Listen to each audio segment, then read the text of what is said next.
à tous, j'ai grand plaisir à vous retrouver pour une nouvelle interview croisée dont le principe, vous le savez, est de confronter, mais dans le bon sens du terme, une société de gestion, aujourd'hui Claresco Finance, et un praticien, donc un CGPI, donc aujourd'hui Cara, que j'ai plaisir à accueillir ici. Donc aujourd'hui, pour représenter Claresco, donc Laurent Durin, donc est-ce que vous pouvez présenter en quelques mots la maison Claresco Finance? Bien sûr. Thierry, bonjour. Cédric, bonjour. Claresco Finance, une très très belle société de gestion qui va fêter au mois d'octobre prochain ses 20 ans. Claresco Finance est environ 550 millions d'euros d'encours aujourd'hui, avec un ADN plutôt de stock picker, plutôt le marché action et plutôt la connaissance d'entreprise. Ça, c'est sur la partie action. Et puis, bien sûr, on ne peut pas passer outre l'approche macroéconomique dans le cadre de notre approche sur les fonds flexibles. Et on parlera en effet de fonds flexibles aujourd'hui, principalement avec ce focus-là, mais il n'y a pas que ça. Donc, chez Cara Capital, Cédric Jeunet, présentez-nous rapidement la maison et l'historique un petit peu de cette maison, un bien beau cabinet. Merci. Bonjour Thierry, bonjour Laurent. Cara Capital, c'est un cabinet qui est né en 2006, donc qui fêtera ses 12 ans à la fin de l'année.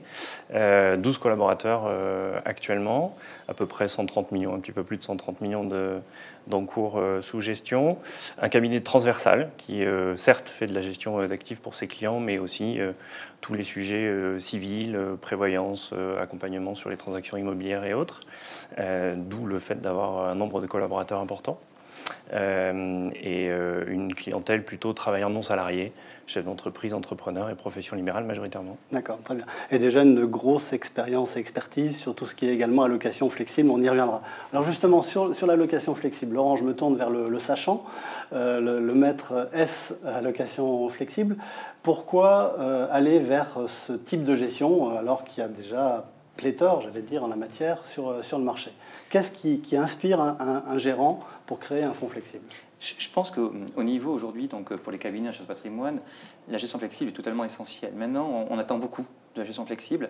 Je crois qu'on met un panier finalement et puis on mélange un tout petit peu tout ça. La gestion flexible, il y a différentes catégories. Il y a des fonds qui sont plutôt défensifs, il y a des fonds qui sont plutôt équilibrés, et des fonds qui sont plutôt dynamiques. Et dans cette approche que l'on doit avoir aujourd'hui et dans l'attente qu'on a sur les fonds flexibles, c'est amortir les baisses et prendre la hausse des marchés. C'est un exercice qu'on aimerait tous faire, mais peut-on le faire véritablement avec ce type de gestion? Alors oui, mais c'est un exercice extrêmement difficile, extrêmement compliqué, et les attentes sont à très court terme. Lorsqu'on investit sur un marché action, sur une classe d'actifs action, on accepte effectivement cette durée d'investissement parce qu'on suit l'évolution des marchés. Sur les flexibles, nos partenaires, CGP, sont beaucoup plus exigeants et attendent de nous, sociétés de gestion, d'avoir des résultats, je dirais quasi immédiats, en tout cas en année civile, ce qui n'est pas le cas. On doit avoir des orientations de gestion sur des durées d'investissement qui sont conseillées. Un fonds équilibré, c'est sur 5 années, et on doit faire le bilan au bout de ces 5 années, bien sûr, quand nous avons des étapes intermédiaires. Sur un fonds défensif, c'est une approche à 3 années, et sur un fonds dynamique, on est également donc sur une approche plus long terme, entre 5 et 10 années. Est-ce que vous partagez cette approche, Cédric, parce que vous-même, vous avez, je crois, créé votre fonds d'allocation flexible, mais finalement, est-ce que, j'imagine que ça vient de l'envie des clients ou de certains éléments que vous avez révélés chez vos clients? Qu'est-ce qu'ils attendent ou comment vous répondez à leurs attentes patrimoniales avec des fonds flexibles? Effectivement, on a créé une solution dédiée l'année dernière. En fait, l'allocation flexible, ce qu'on cherche à l'intérieur, c'est qu'elle soit réellement flexible. Donc on peut revenir sur la définition de l'allocation flexible. Elle a beaucoup évolué au cours des dernières années. Une allocation flexible exclusivement action, flexible tout type d'actifs. On retrouve de tout dans le monde du flexible. Et donc ce que cherchent nos clients à l'intérieur de ces outils, c'est de pouvoir traverser les différents épisodes et les différents cycles économiques en essayant de lisser un petit peu les choses. Ils ont bien compris que le marché action était porteur probablement d'un bénéfice plus important que le marché obligataire, mais ils ont compris aussi que ça nécessitait de la volatilité, et ils ont compris que la flexibilité permettait de lisser dans le temps la performance et éviter les à-coups, ce que résume très bien Laurent, on ne prend pas la baisse et on prend la hausse, on en rêve tous. Et alors, donc, dans les fonds flexibles, donc, on va parler de Claresco Allocation Flexible, quel est l'ADN de ce fonds? Donc, justement, pour pouvoir sortir du lot, parce qu'encore une fois, il y a beaucoup de fonds qui estiment tous être très performants, pratiquer l'accompagnement de la hausse, la limitation à la baisse. Mais finalement, comment le prouve-t-on et quel a été donc l'ADN pour la construction de ce fonds-là? Alors, ce qui est vrai, on va même chiffrer ce nombre de fonds flexibles et les choix sont difficiles pour nos partenaires. C'est plus de 900 fonds flexibles actuellement sur le marché. Claresco Allocation Flexible, en tout cas, c'est le fonds que j'ai choisi de mettre en avant donc, pour les partenaires aujourd'hui, sachant que nous avons un fonds défensif avec une exposition en borne 0,40. Je considère que sur cette typologie de fonds 0,40, fonds défensifs, ce n'est pas le market timing pour rentrer sur ce type de fonds-là. Et c'est pourquoi je mets donc le fonds Claresco Allocation Flexible en avant. C'est un 0,100. C'est un vrai 0,100? C'est un vrai 0,100 et ça c'est important, cette flexibilité est importante.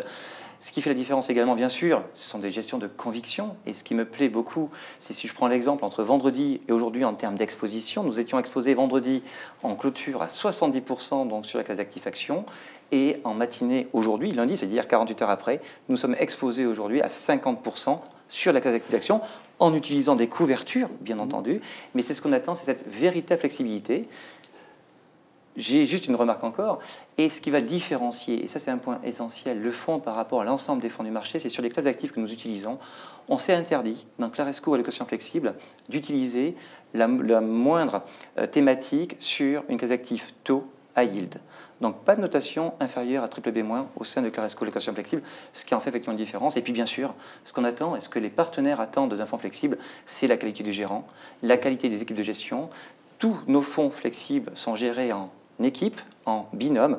Une approche macro, c'est Hugues Lerche qui gère le fonds, avec une approche également bottom-up, avec une sélection de valeurs. Et là, ce sont toutes les équipes de gestion bottom-up qui s'y collent et qui sélectionnent à hauteur jusqu'à 20%, donc de lignes directes. Ce sont les plus fortes convictions qu'on retrouve sur toute la gamme de fonds actions Claresco. Je reviens sur le 0,100. Quelles furent les bornes mini et maxi que vous avez pu utiliser sur le fonds Claresco Allocation Flexible? Alors maxi, c'était 91%, maxi 91%, et mini, c'est 0%. On a atteint le 0, donc on est sur un vrai fonds flexible. Maintenant, c'est la moyenne d'investissement que nous avons sur le fonds. Le fonds est exposé ces dernières années en moyenne aux alentours de 55 à 60% sur Claresco Allocation Flexible. Mais on atteint le 0. Une autre question, une particularité du fonds sur son côté international, deux mots là-dessus? Bien sûr, c'est un fonds donc carte blanche, donc on ne s'interdit pas d'aller sur tout type de marché, zone géographique, sectorielle également, et on va en parler, marché US, marché émergent bien entendu. Aujourd'hui, la proportion, en tout cas la pondération de la classe d'actifs actions sur les marchés internationaux, on est plutôt européen. On considère que les marchés américains sont chers, on ne dit pas effectivement qu'ils sont trop chers, en tout cas on considère qu'en relatif, ils sont plus chers que les marchés européens. Et nous considérons effectivement qu'il y a une très forte volatilité sur les marchés émergents aujourd'hui. Donc la pondération est plutôt orientée sur les marchés européens, mais on n'exclut pas, de manière tactique, ou avec de très fortes convictions, de revenir sur ces marchés. Et comment légitimez-vous l'intervention sur les marchés internationaux avec une société de gestion qui, j'imagine, n'a pas forcément des implantations partout dans le monde? Bien sûr, bien sûr. Nous sommes une équipe de 17 personnes, 10 gérants aujourd'hui, donc on n'a pas la possibilité d'être sur tous les fronts. Ce qui fait le cœur et le fond du portefeuille de Claresco Allocation Flexible, c'est une poche importante en tracker, en ETF, bien entendu. Donc on va chercher des solutions par le biais indiciel, bien entendu, et puis également par le biais d'une poche multigestion. On ne s'interdit pas d'aller rechercher de l'alpha. Le fait est, c'est vrai que sur la poche internationale, nous n'avons pas de ligne directe.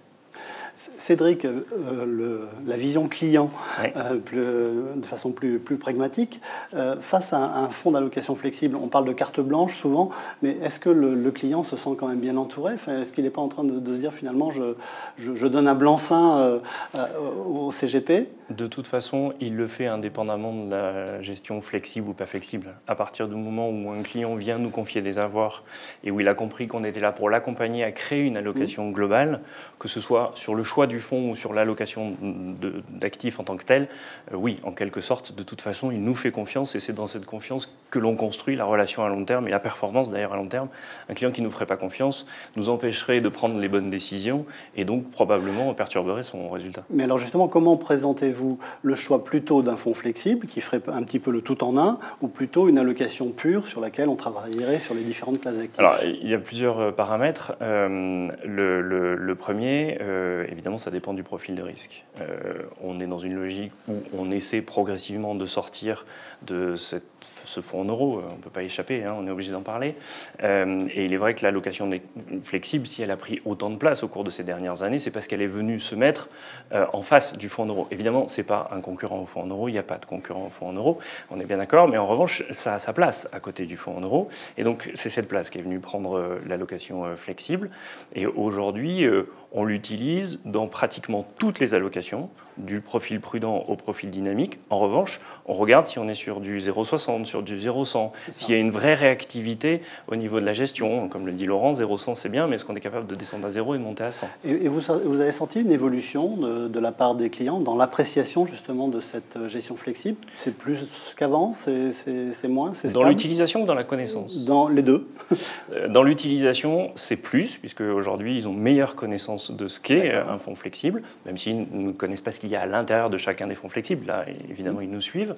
Donc, il y a une meilleure appréhension de ce qu'est réellement un fonds flexible, donc une demande d'utilisation parce que meilleure connaissance. Et est-ce qu'il y a des objectifs patrimoniaux particuliers, spécifiques à certains de vos clients ou de vos niches de clientèle, à qui correspondent plus particulièrement ou plus spécifiquement les fonds flexibles? Oui, on peut penser aujourd'hui, et la démonstration se fait progressivement, que les fonds flexibles sont très adaptés à des allocations de très long terme et qui bougent peu.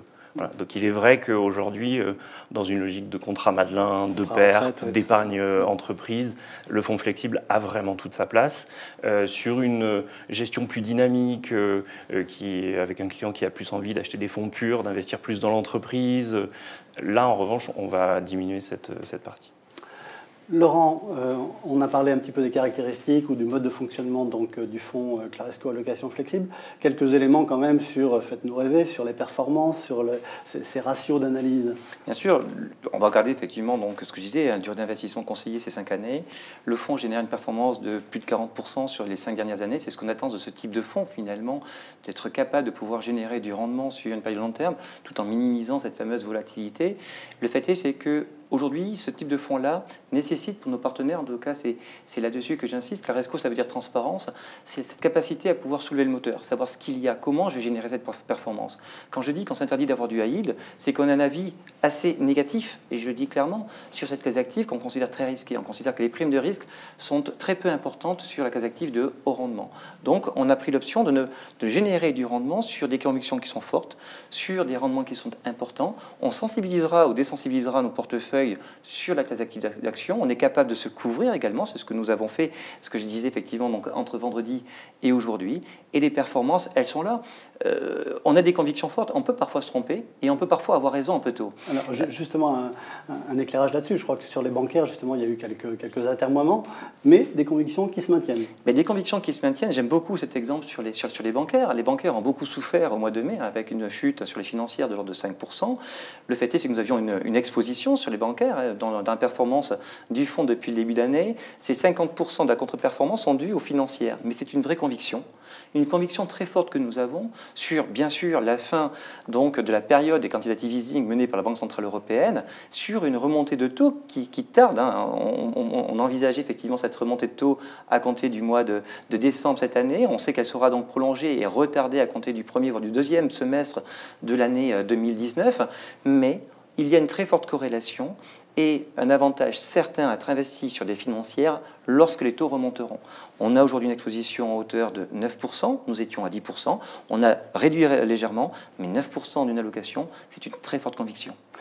Dans le discours de Laurent, Cédric, qu'est-ce que vous vous auriez envie d'extraire en quelque sorte comme étant des arguments à faire valoir auprès des clients, tout ce qu'on entend là sur ses convictions, etc. Est-ce que ça peut être un message que l'on passe auprès des clients? Oui, bien sûr, c'est les éléments clés du choix d'une gestion flexible. C'est y a-t-il des convictions à l'intérieur du fonds et quelles sont-elles et peut-on nous les présenter à nos clients? Y a-t-il réellement de la réactivité, de la gestion, du mouvement? Est-ce que ça crée de la valeur et de la performance? Est-ce que ça crée de la valeur? Ça, c'est ce qu'on va regarder évidemment sur une analyse un peu plus technique. Et puis, le troisième sujet, c'est la transparence. C'est-à-dire que, et là, c'est plus nous que nos clients. On veut comprendre exactement ce qui est à l'intérieur, comment ça fonctionne, qui prend les décisions, comment fonctionne le gérant, quel est son état d'esprit. Voilà, c'est tout ça qui fait qu'on va choisir tel ou tel fonds, plus que la performance passée.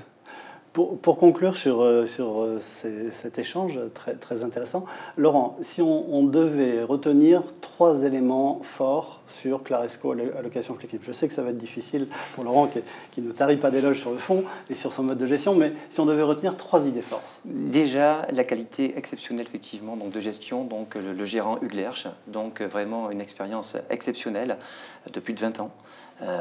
Deuxième sujet, bien sûr, c'est carte blanche, un fonds véritablement international avec capacité de monter en flexibilité donc de 0 à 100%. Et puis les performances passées, parce que même si elles ne préjugent pas de performances futures, on sait sur quoi se reposer. Et j'aurai un 4e élément. Il n'y a pas de high yield dans ce portefeuille. Et je crois que c'est assez différenciant pour l'intégrer dans les allocations d'actifs. Cédric, pour vous donner le mot de la fin, parce que le mot de la fin est toujours au terrain, et donc au côté praticien des choses, et si on retenait là aussi 3 arguments force sur l'allocation flexible, enfin l'intérêt de l'allocation flexible en règle générale, pour le client. Logique de conservation à très long terme, réactivité en fonction des événements, et ils sont nombreux, les événements politiques, économiques, et puis la logique de transparence aujourd'hui qui est importante pour les clients, pour comprendre ce qui est à l'intérieur de leur portefeuille. Parfait. Cédric, Laurent, merci beaucoup. Merci, et à bientôt. Thierry, merci.